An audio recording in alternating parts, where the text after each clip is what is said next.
Hello, I am Selina. Hello, Burak here, and this is the fourth episode of Plain Speaking. And today we thought we would talk about employee experience in all of its complication or perhaps in all of its simpleness. So, Burak, employee experience, how's that different from employee engagement? It's an upgrade. I think we were taught that it's an upgrade, but I want to draw more similar lines to customer experience rather than coming in from an upgrade of employee engagement towards employee experience. I think it's more of a conversion from customer experience to employee experience. Doesn't that sound better to you as well? That's that notion of talent and employees as customers. As customers. Well, I think having that customer experience is certainly something that we should have an ambition to replicate. And maybe that's also just around getting very simple around managing what are those expectations and what are the promises that organizations give employees, just in the same way that we manage expectations of customers and the expectations they have and how that influences their experience. So yeah, I think it's a nice parallel to have. I think there's certainly a relationship between them, and I think correlation when we look at organizations and look at customer experience. But say a little bit more. Would you think that we should change it to customer experience, maybe even within organizations? Not necessarily change the name, but I think the origins of employee experience should be based on all of the years of work of marketing departments about customer experience. So companies have been working around customer experience, I think, for the last 2 decades now, with all the CRM systems and everything. And instead of understanding employee experience as an upgrade of employee engagement, maybe it's better to have the origins based on customer experience and all the work that marketing has done. Do you want to briefly define what we understand or what the literature understands from employee experience, and then we go into the different aspects of employee experience? Sure.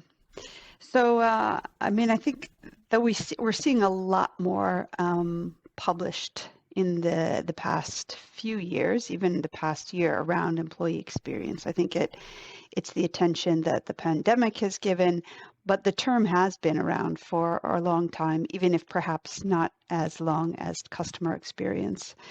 And from what we see in the literature, it's the component of a number of things, which really is the relationship between the expectations that have been set by the organization and then how the employees feel about it. There's often a number of parameters that we look at when we talk about assessing employee experience. And they go from things like authenticity to the engagement of employees, how optimistic, the social connection that we feel, the purpose and meaning people find. But at the end of the day, it's are my needs being met in the organization that I'm part of? And are they being met in the way that they have claimed that they should be met? Is how I simply think about employee experience. But it looks like maybe you have some thoughts So about something more you're scientific. approaching no, you're approaching this from a needs of the employee, and the main question in the center for you for employee experience is that, are the needs met or not? So that's how you define the experience? The agreed upon expectations is how I Okay. think about it, which includes, yes, what are the needs? But I mean, an employee can have a need, but then that's not part of what has been agreed in the formal and informal contracting process between an employee and an employer, then I think often we don't see dips or negative experiences from an employee experience perspective, even if it's something I would like to have, if I understand from the organization that they have already indicated that they're not going to provide that. It's fair. I think, AWS is a good example. There's a lot written in the media about what it's like to work with at AWS. But at least from what I know, when you get in the organization, when you talk to people, well, they know what the deal is when they sign up for AWS. They know the expectations of the work experience that they're providing. So the mismatch is less internally than it is externally from somebody outside putting different parameters and expectations on what it should be. So setting the bar and minimizing the mismatch increases the employee experience. So not necessarily the needs of the employee, but the agreed target levels versus the real life. That's kind of the employee experience. Yeah, I think in a nutshell, it's that experience alignment. If you think about what customer experience is, it already starts before any customer buys the product or services of any company. Right? It starts before that. It starts pretty much Good the point. perception. Yep. With the perception. And also then goes throughout the whole journey. Every experience, I think the textbook definition is the perceptions and feelings throughout the life cycle of the customer. May that be that if they're physically in the shop and then they see a salesperson or the receptionist, or when they're buying in, when they're checking out digitally in real life, the whole journey. Now, I'd like to replicate that to the employee experience, which is also starting without even them applying for a job. Starts with the employer branding perception. Absolutely. And the perception and feelings throughout the whole journey, just like a customer goes through. It is the whole sum of the employee coming in through the door, seeing the receptionist, if it's a real office, or talking to one of the assistants, or getting his or her laptop delivered. It starts with those things. Yep. Even starts with the employee branding, but then the real interaction, and then goes throughout the whole journey. And I also want to set the target or the ideal level on a consumer grade experience level. Hence my start with the consumer, because the moment we go to the target set by the enterprise, that's the moment then we settle down with subpar practices that are forced upon us as employees. So I'm a little bit more in the employee side of these things, that a company come in and say like, well, we never promised you a good experience in the first place, so why are you complaining?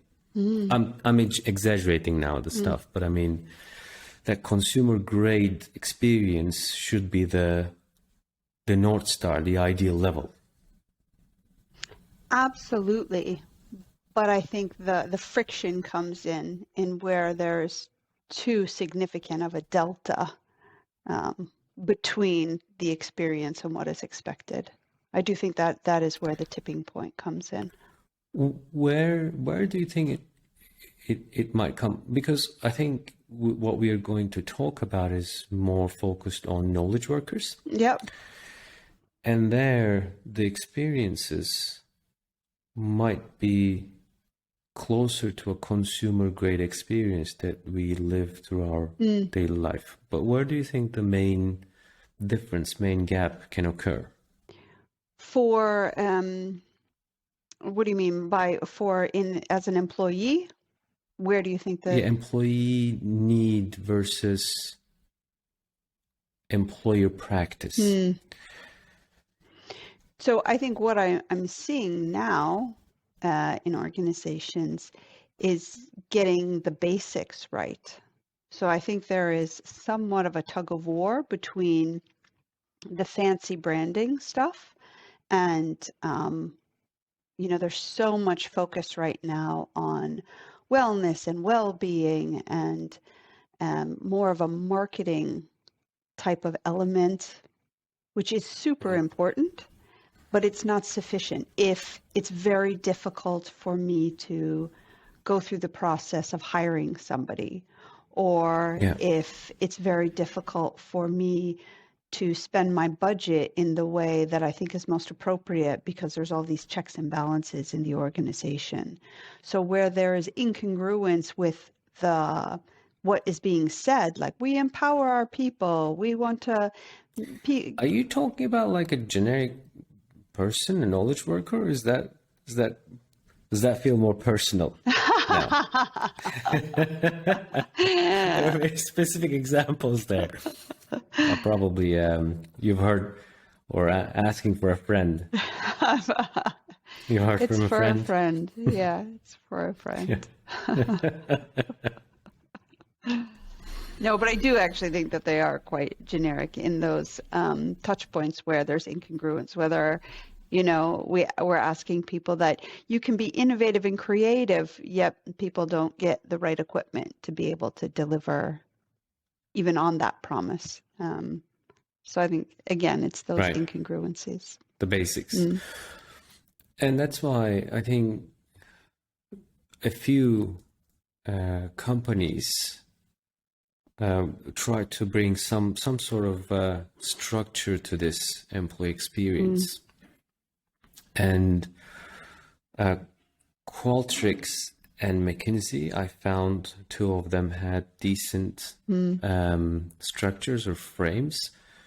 And we can talk about the different aspects of employee experience, because if we generically talk about employee experience, then it becomes too broad, too vast. Like, is it about your laptop or your manager? Is it about your salary increase or the daily meeting?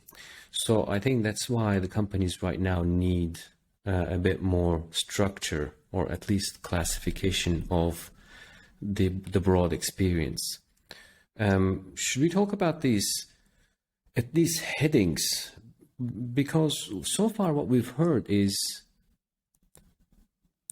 that employee journey and the moment of truths, or the significant moments in that journey. And I fundamentally think that is wrong. Okay, interesting. Say Because more. we can't manage the whole journey, because our ability to actually measure and manage the micro interactions during the day is limited.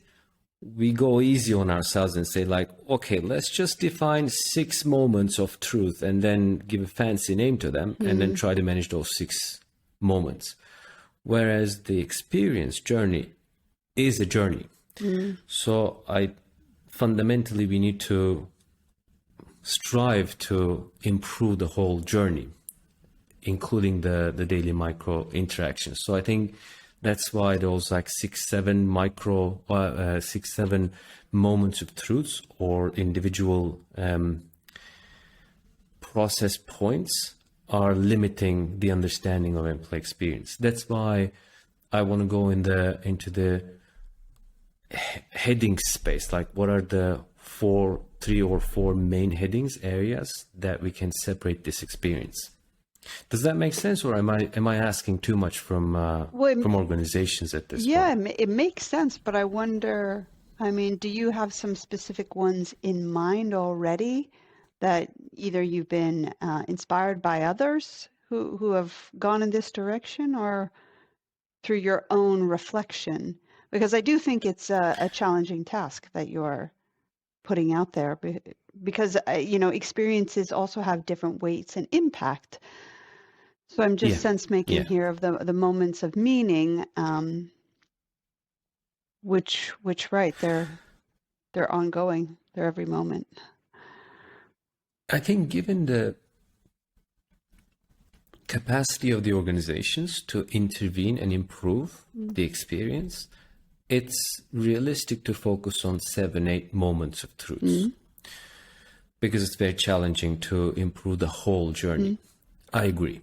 And not every step of the journey has the same weight. I also agree. But I think we need to be honest about that, saying that we don't have the capacity and resources to improve the whole journey. So we're going to focus on 7, 8 moments.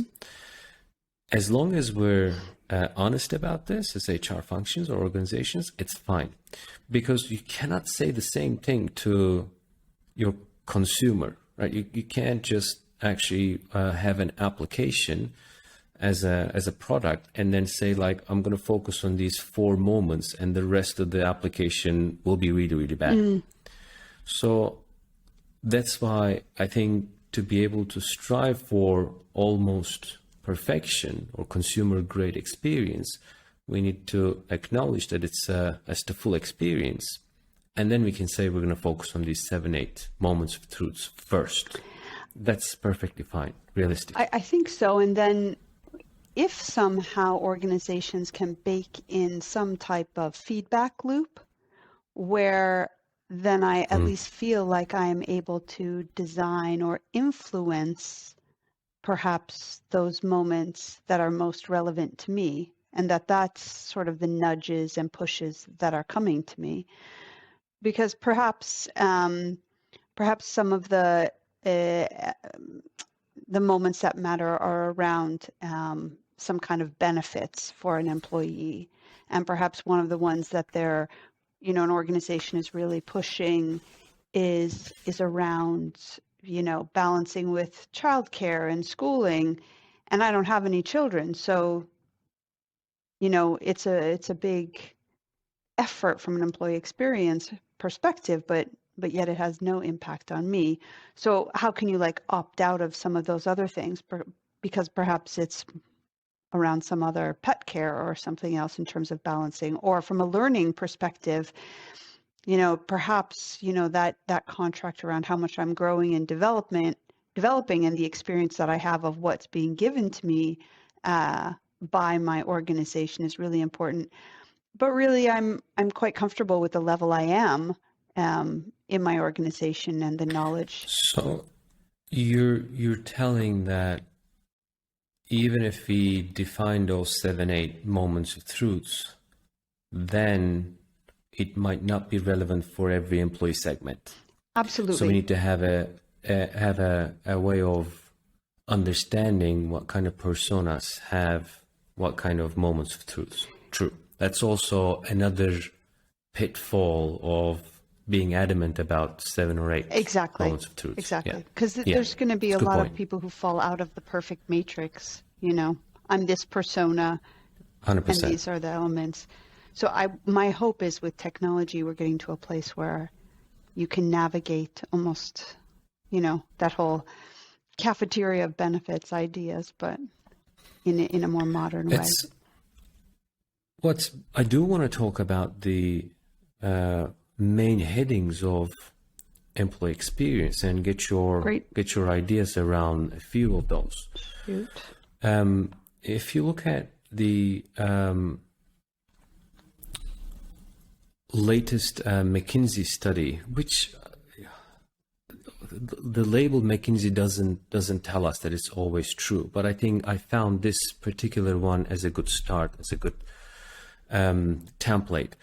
They have identified 3 different headings in that employee experience. First one is the social experience, the interaction in the workplace with everyone else, and very much related to culture. The second one is the work experience, everything that goes on with your reward, line manager experience, how your line manager treats you, or performance management, etc. That's the work experience, the empowerment, and everything else goes under there. And the third one is, I think that was workspace experience.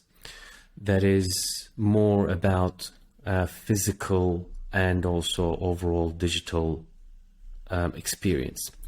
So they call it organization experience. I'm sorry. So social experience, work experience, and organization experience.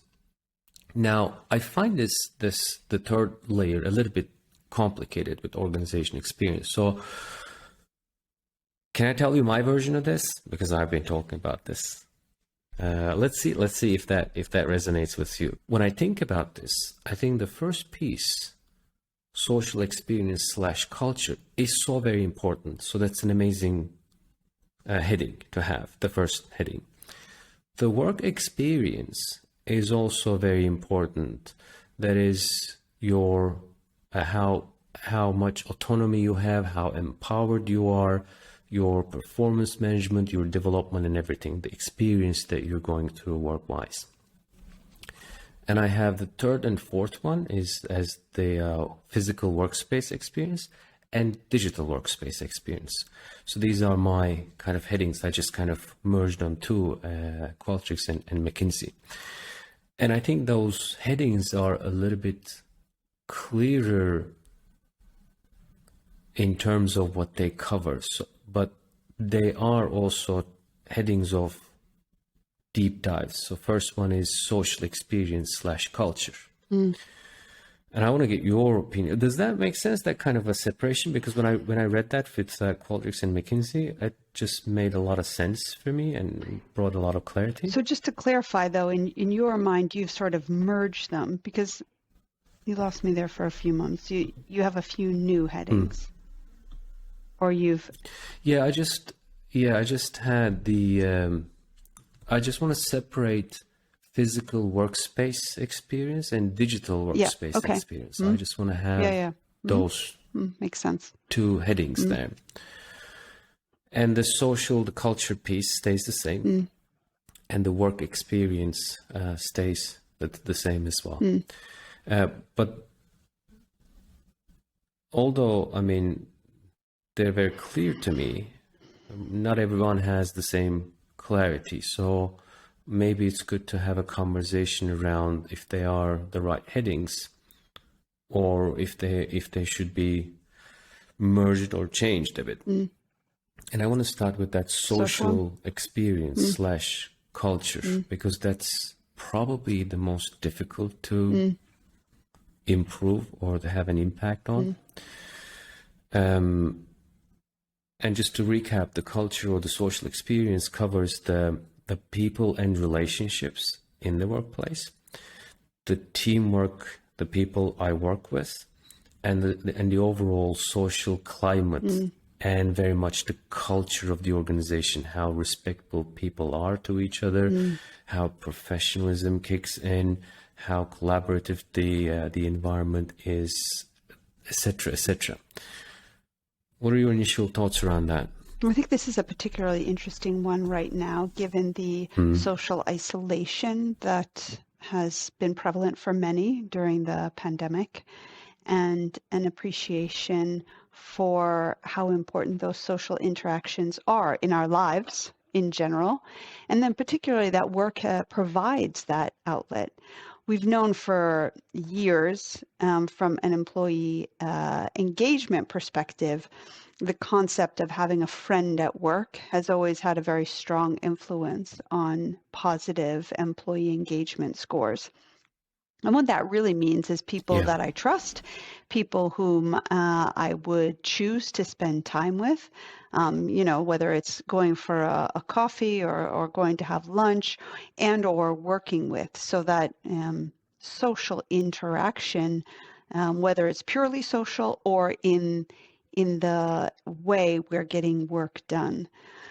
I also think, though, that this is one, again, that emphasizes the importance that it's not one size fits all. So I think particularly with this question about hybrid working and the social, the role that socialization plays in getting work done. So for example, do we have, and this kind of goes over to the physical space, but the office, do we have hubs where people who are working together, either on projects or teams, can go to socialize in service then of doing the work better, even if they're separate. So that connection, that connectivity.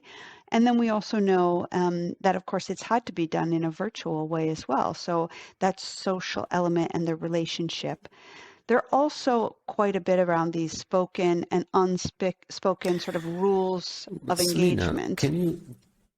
Sorry, because I need to ask for probably for the audience as well. So you have a strong correlation between the culture slash social experience to the overall employee experience. Absolutely. So how do you start from scratch? So how do you define the right culture that will give a really good social experience, but also helps the organization get stuff done? So how do you start that culture work? Because all of the organizations will have an established culture already. Yep. I do think that it's important to get some work done around philosophies and organizations and what a particular organization stands for from a values perspective and what they don't stand for. So what I've done in the past is actually make sure you take the time to establish those philosophies. Like, what are the beliefs of this organization around how we should be interacting and how we get work done? So, for example, our philosophy around leadership. What is the role of a leader, role of a manager in this Our organization? meaning Erickson's philosophy. Yeah, whatever organization you work for. Because, and thank you for doing specifics. So today I work at Ericsson doing this work. But for any other organization trying to do this, it's not that you can just take the philosophies that we've developed at Ericsson and put them into your organization and expect them to work. So that is the important Certainly. piece around the culture and setting the culture that creates this social connectivity, but also helps people do the work. You're starting with the philosophies and then their values. And do you first unearth what is on the ground right now? So what are the real philosophies? Or do you scrape them and start anew with leadership team, with the founders, whoever you call them? Do you start with a blank page and then say like, okay, what are the values and philosophies that we want to have? That's an important question, and one I'm probably not going to answer. I'm switching to like culture topic a little bit too much maybe, but then I think these are But it is really obviously a important topics significant for everyone. influencer on employee experience. So there is two different ways, even if you think about the work around culture, sort of like what are the values that are being demonstrated in the organization today vis-a-vis the values that you might want to be demonstrated on a regular basis. I mean, culture very simply, I mean, if I want to take it like super basic, it's the way things are done around here. Yeah. It's not the things like written in the handbook. It's actually how people do things around here. I'll never forget, one of the greatest stories to illustrate this. I was visiting a startup in Palo Alto a number of years ago, and super energetic, young, smart CEO, founder, and he gave such a good example. He said, the way that I describe it is at our company, who are the people that see a banana peel on the ground and walk by it because it wasn't theirs and they don't pick it up and throw it away? And the people that work here, he said, at my organization, 100% of them pick up the banana peel, regardless of it was theirs or not. And I mean, it's those unseen, not that people see what happens when people aren't looking, that are so telling about what the culture is. So I think that there was ways to influence that, because sometimes is bad behavior or behavior that's not necessarily consistent with how an organization wants to be known for in the market and what type of employees they'll attract. So I think you have to do the work of understanding where you're starting from. And I always encourage organizations to actually not underestimate the strengths that already exist there, and how to Right. leverage those. Right. And do you think that defining or designing that wanted culture versus what are the elements that we're going to already leverage that is on the ground, and what are the things that we want to change? So that's already a very complicated matter to define or to design. Bringing in another variable like employee experience, saying that, well, all of that banana peel stuff, is that going to produce a good employee experience or not? So that complication, another layer of complication, do you think that is unfair to ask the organizations or burden the organizations, saying that this culture will affect your employee experience, so be careful and take that into account as well, all these personas and different town segments? No, I think organizations that don't take that into consideration will lose this challenge that we're having around great talent, retaining great talent, attracting great talent. Okay. So again, so you think it's a doable exercise? I think it's absolutely doable, and I think it's a necessity. Okay, fair enough. Because I mean, I've seen so many culture change programs fail. Putting more variables, another layer of complexity, seems like signing up for failure. But probably we should still strive for that employee experience element to be there as well. Absolutely, and that is that paradox with simplification and the reality that things are complex in large-scale global companies, and even in small. I mean, as soon as you get more than 10 people, complexity starts to increase, right? Because of the nuances and different personalities. I think an important part of what you're talking about in terms of the failure is when organizations refuse or are unable to create the psychological safety for people to speak up, and are deliberate about the transparency in the decisions that are being made and what informs those decisions. And when you make a mistake, that you own up to it and you demonstrate evidence of pivoting and trying to make a better decision than you made before. I think that's when culture changes fail, is you say, this is what we're going to do, this is the culture we're going to do, and it's like a steam engine. There's no way to get it right at the beginning. Like, you can't get everything right. You will make mistakes.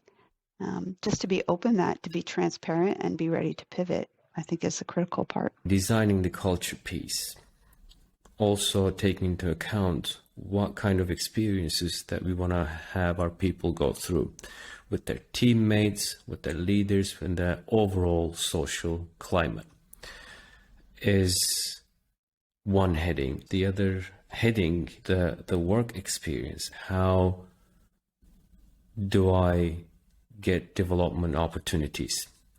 How do I have clear responsibilities and accountabilities, but also autonomy? And how do we have growth opportunities, but also decent compensation or decent recognition? They go slightly hand in hand with the culture, but we're talking about more structured process. From an HR perspective, we've always been process oriented and limited by the technological infrastructures of our times. And with the employee experience, when discussed genuinely, I think we're going to see a lot more employee version of that journey, saying that, how did I get an invitation to a training? Was that an email or was it a nice talk from a manager? So it becomes a lot more than a process. What are your thoughts? What triggers for me then is what you're describing as sort of that human experience.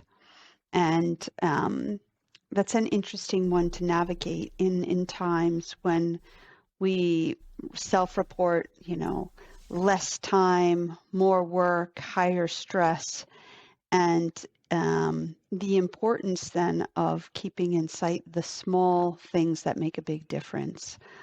Like you just described, an email versus a conversation with a manager about a development program. I mean, we're looking into that right now. You get an email invitation, but why did I get nominated by my manager? What's my manager's expectations of me going to this? What will be the feedback loop? Yeah. We miss those simple parts. Or I was talking with a colleague earlier today about workload and a lot of expectations and how to try to remove some of the workload from that individual.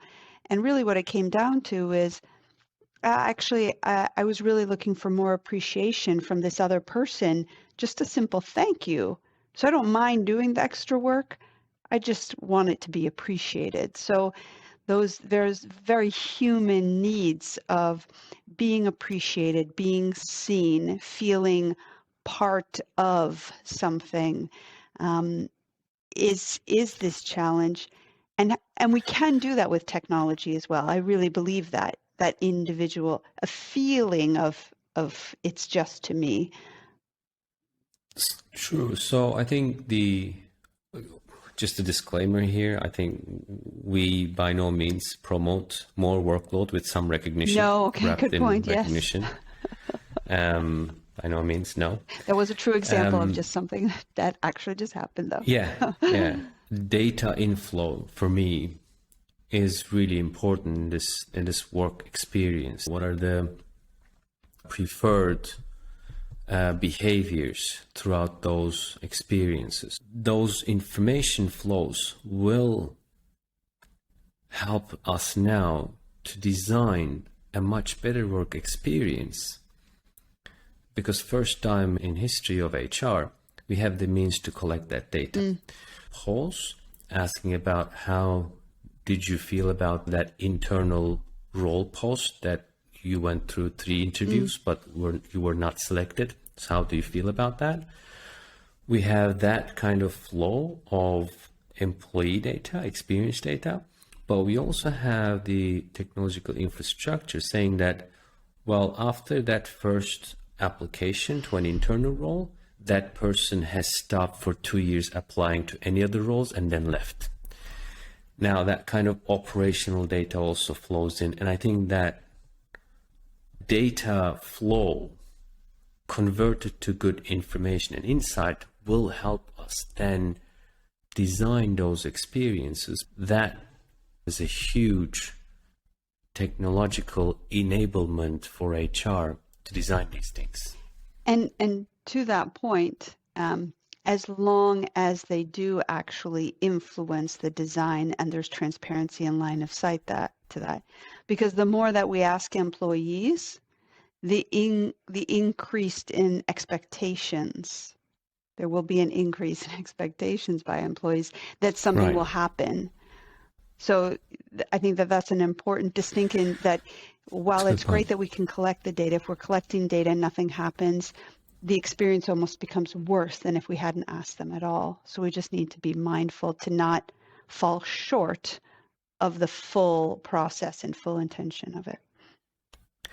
Maybe we should just have a blank page and then talk about all of the HR processes as individual employee journey, just like a user experience or UX designer designs every step from a customer perspective, where to click, where to go, what to see next. Maybe we should start with that, on a blank page.